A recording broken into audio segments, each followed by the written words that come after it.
জামায়াত রাষ্ট্র ক্ষমতায় যাওয়ার প্রশ্নই আসে না, এমন মন্তব্য করেছেন জাতীয় নাগরিক পার্টির মুখ্য সমন্বয়ক নাসিরউদ্দিন পাটোয়ারী। তিনি বলেন, জামায়াত তাদের রাজনৈতিক দর্শন ও অতীত আচরণ বাংলাদেশের স্বাধীনতা মানচিত্র ও জাতীয় চেতনার পরিপন্থী। তারা যতবার ইতিহাসের মঞ্চে ফিরে আসতে চেয়েছে, ততবারই জনগণের অন্তর থেকে প্রতিধ্বনি উঠেছে, এই দেশকে আর অন্ধকারে ফেরানো যাবে না। আজ মঙ্গলবার সন্ধ্যার পর নিজের ভেরিফাইড ফেসবুকে নাসিরউদ্দিন পাটোয়ারী এসব কথা লেখেন। নাসিরউদ্দিন পাটোয়ারী বলেন, আমরা ন্যায়, মানবতা ও সংহতির বাংলাদেশে বিশ্বাস করি। এখানে প্রত্যেক নাগরিকের অধিকার আছে, মত প্রকাশের স্বাধীনতা আছে, কিন্তু এই স্বাধীনতা কোনো ষড়যন্ত্রের ঢাল হতে পারে না।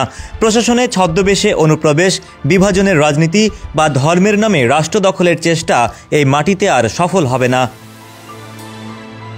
তিনি আরও লেখেন, বাংলাদেশের কওমি, সুন্নি, হিন্দু, তরুণ ও প্রগতিশীল সব শ্রেণীর মানুষ আজ এক বন্ধনে যুক্ত। এই মাটিকে শান্তি, সৌহার্দ্য ও মানবিকতার পথে রাখার বন্ধনে। যে মাটিতে শহীদদের রক্ত মিশে আছে, যে আকাশে মুক্তিযুদ্ধের আহ্বান ধ্বনিত হয়েছিল, সেই বাংলাদেশে বিভাজনের রাজনীতি কখনোই স্থান পাবে না।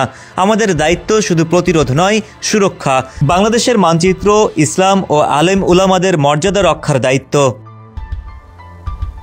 নাসিরউদ্দিন পাটোয়ারী লেখেন, তবু আমরা ঘৃণার নয়, মানবতার রাজনীতি চাই।